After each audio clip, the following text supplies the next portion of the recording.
Selamat pagi, Ibu dosen dan juga teman-teman semuanya. Di sini kelompok kami ingin menjelaskan dari sistem informasi toko retailer, toko baju, Castor. Pertama, ada kebutuhan fungsional. Sistem harus bisa melakukan registrasi. Pengguna dapat melakukan registrasi dengan memasukkan nama, username, password, alamat, nomor handphone.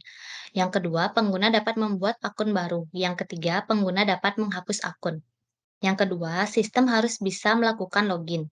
Pengguna dapat melakukan login dengan memasukkan username dan password yang benar. Pengguna tidak dapat melanjutkan akses ke halaman beranda jika password atau username yang dimasukkan salah. Pengguna tidak dapat mengakses halaman login jika tidak terhubung dengan internet. Yang ketiga, sistem harus mampu melanjutkan input pendataan yang dijual. Sistem akan memungkinkan pengguna untuk melakukan penyaringan, pencarian, dan menampilkan data pada periode tertentu dari beberapa data yang telah dicatat pada sistem. Sistem dapat menampilkan data nama barang, jumlah barang yang tersisa, dan harga barang secara otomatis ketika pengguna memasukkan kode barang. Yang keempat, sistem harus mampu melakukan input pendataan transaksi pembelian. Sistem dapat melakukan transaksi pembelian. Sistem dapat menampilkan barang apa yang akan dibeli oleh pembeli. Sistem dapat melakukan perhitungan berapa jumlah barang yang dibeli. Sistem dapat melakukan pendataan pembelian, dan admin dan karyawan dapat melihat transaksi yang terjadi. Yang kelima, sistem harus mampu menginput dan mengedit data. Sistem diharapkan memiliki kemampuan penginputan yang ramah pengguna, sehingga pengguna lebih merasa terbantu jika menggunakan sistem yang baru. Sistem dapat memberikan kemudahan bagi pengguna dalam perubahan data, baik itu data yang telah lama ataupun yang masih terhitung baru. Yang keenam, sistem mampu mereport data.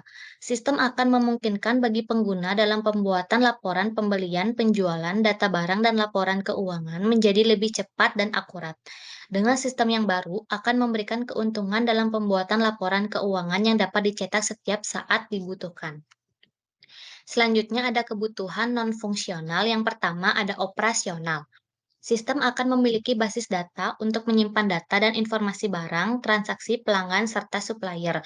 Sistem dapat dijalankan dengan mudah dan memiliki error atau kesalahan seminimal mungkin.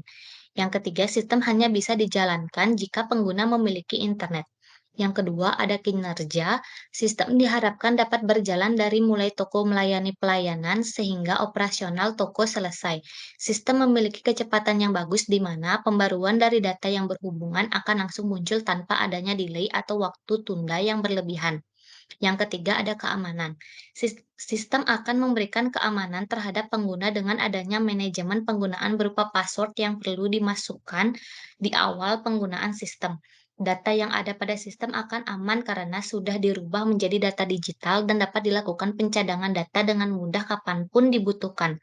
Sistem menggunakan username dan password yang telah dibuat pada registrasi. Sistem dilengkapi dengan domain. Yang keempat ada informasi.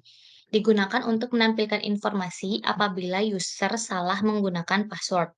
Sistem dapat menampilkan biodata diri. Sistem dapat menampilkan data produk yang tersedia. Sistem dapat menampilkan data transaksi yang telah berjalan. Sistem dapat menampilkan informasi error jika terjadi kesalahan memasukkan username atau password. Dan sistem dapat menampilkan notifikasi username telah digunakan. Flowchart dibagi menjadi tiga. Yang pertama admin, yang kedua karyawan, yang ketiga pengguna. Admin, karyawan, pengguna sama-sama bisa login. Dari admin bisa melihat pengguna, karyawan, produk, kategori, pemesanan, jenis, dan juga laporan. Untuk karyawan bisa melihat dashboard, pengguna, produk, kategori, pemesanan, jenis, dan juga terakhir laporan. Untuk pengguna bisa melihat dashboard, profile, produk, pemesanan, dan juga keranjang. Yang dimana di sini berisi 3 entitas yaitu admin, karyawan, dan juga pengguna. Yang dimana masing-masing memberisikan info datanya dan nanti sistem akan memberikan info kepada admin, karyawan, dan juga pengguna. Oke, lanjut ke diagram admin level 0 yang dimana di sini entitas admin berisikan 11 sistem untuk DFD level 0 dari admin itu sendiri. Yang dimana di sebelah kanannya terdapat data store untuk proses-proses dari sistem tersebut. Oke, lanjut, yaitu di mana terdapat DFD level 0 karyawan, yang di mana entitas karyawan ini berisikan 10 sistem. Nah, ya, dan juga di sini di kanannya terdapat beberapa data store. Bisa teman-teman lihat di slide presentasi. Lanjut ke diagram pengguna level 0. Nah, di sini untuk entitas pengguna itu sendiri terdapat 8 sistem, yang di mana di sini terdapat data store-nya. Untuk sistem login sendiri terdapat 3 entitas, yaitu admin, karyawan, dan juga pengguna, yang di mana di kanan ini terdapat data store pengguna. Lanjut ke sistem register, yang di mana karyawan ada entitas karyawan dan pengguna menghasilkan data store yaitu pengguna.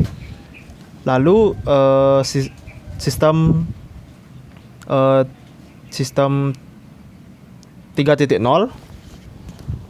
yaitu melihat dashboard admin, dan juga 3.1 melihat dashboard pengguna. Ada 3 entitas, yaitu admin, karyawan, pengguna, masing-masing menghasilkan 4 data store. Lanjut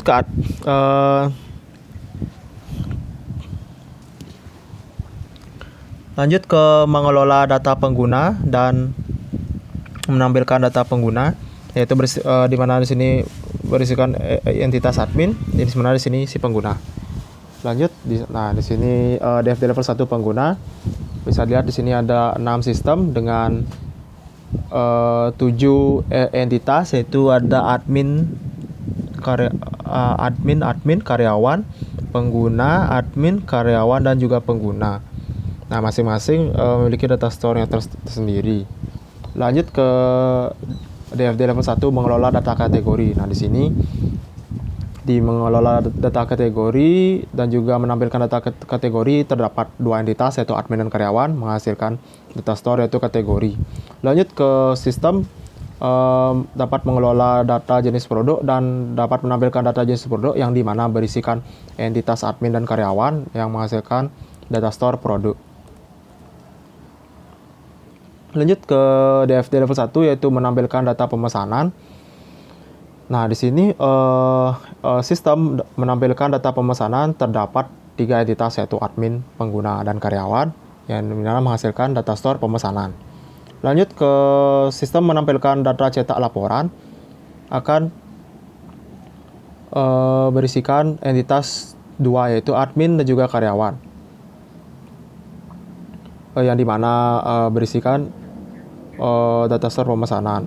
Lanjut ke mengelola data keranjang dan menampilkan data keranjang, berisikan entitas pengguna dan menghasilkan data store keranjang. Lanjut ke DFD level 1 yaitu mengelola data wishlist. Nah, di sini terdapat sistem mengelola data wishlist dan menampilkan data wishlist, yang dimana terdapat entitas pengguna yang dimana menghasilkan data store favorit. Nah, lanjut ke ERD atau Entity Relationship Diagram. Nah, di sini teman-teman bisa lihat di sini ada Entity Relationship Diagram. Entitas produk sebagai entitas utama di mana setiap masing-masing entitas kemungkinan terhubungnya pasti ke bagian entitas produk. Entitas pengguna, karyawan, dan pemesanan saling berhubungan karena di entitas karyawan terdapat ID pengguna dan di entitas pemesanan terdapat ID pengguna juga. Entitas tentang produk pada kategori ID produk berhubungan pada ID di entitas produk. Jenis produk pada kategori ID berhubungan pada ID jenis produk di entitas produk, dan pada entitas kategori produk pada kategori ID berhubungan pada entitas produk pada bagian kategori ID kategori. Entitas keranjang. Pada entitas keranjang terdapat kategori ID yang berhubungan dengan ID di entitas produk. Untuk kategori ID produk berhubungan dengan kategori ID keranjang di entitas pemesanan. Entitas pemesanan pada entitas ini dikategorikan ID produk berhubungan dengan ID di entitas produk. ID keranjang berhubungan dengan ID produk pada entitas keranjang, dan ID pengguna berhubungan dengan kategori ID pada entitas pengguna. Entitas kategori produk hanya berhubungan ID di entitas kategori produk dengan kategori ID kategori di entitas produk. Di sini ada tabel pengguna di mana ID tipe datanya integer 11, constraint-nya primary key. Yang kedua nama, tipe datanya varchar 75. 3 ada username, tipe data varchar 50. Keempat ada password, tipe data varchar 50. Yang kelima tanggal lahir, tipe data date. Yang keenam telepon, tipe data varchar 20. Yang ketujuh email, varchar 50. Yang kedelapan jenis kelamin, varchar 15.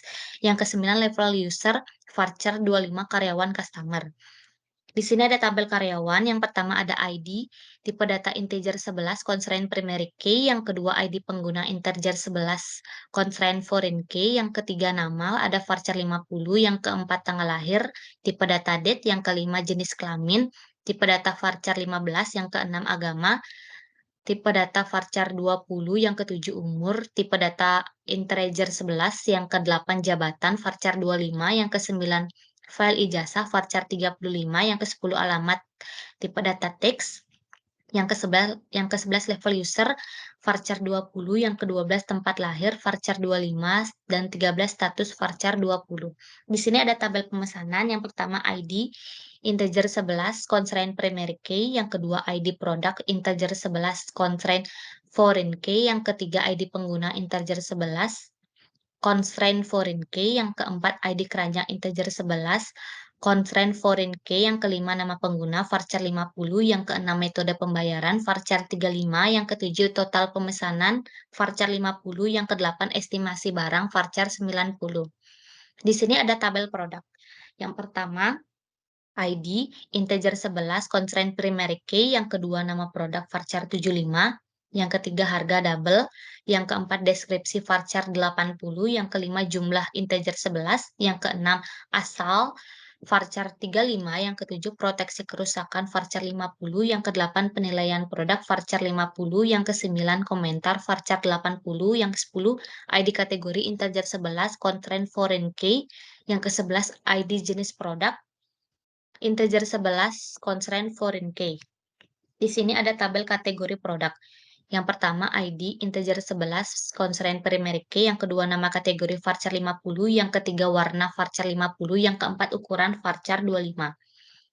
Di sini tabel tentang produk. Yang pertama ID integer 11 primary key. Yang kedua ID produk integer 11 foreign key. Yang ketiga foto varchar 80. Yang keempat barcode varchar 60. Yang kelima tanggal masuk produk date. Yang keenam estimasi waktu varchar 70. Yang ketujuh ketersediaan barang varchar 85. Tabel jenis produk. Yang pertama ID integer 11 constraint primary key. Yang kedua jenis varchar 50. Tabel keranjang. Yang pertama ID integer 11 primary key. Yang kedua ID produk integer 11 foreign key. Yang ketiga jumlah integer 11. Tabel wishlist. Yang pertama ID integer 11 primary key. Yang kedua ID produk integer 11 foreign key. Yang ketiga favorit integer 11. Pengujian black box testing akan dilakukan oleh saya. Tes case ini bertujuan untuk menunjukkan fungsi PL tentang cara beroperasinya suatu sistem, apakah pemasukan data keluar atau keluaran telah berjalan sebagaimana yang diharapkan, dan apakah informasi yang disimpan secara eksternal selalu dijaga kemutarikannya. Yang pertama, tampilan menu login black box testing. Menu ini bisa digunakan oleh admin pengguna dan karyawan untuk masuk ke sistem. Berikut penjelasan pengunjungan black box setting untuk menu login. Di sini mungkin teman-teman dan ibu dosen bisa melihat untuk pengujiannya. Yang pertama seperti kayak komponen uji yang diinginkan yang didapatkan hasil. Yang kedua adalah tampil menu pengguna black box testing. Mungkin bisa dilihat di video atau tampilan presentasi.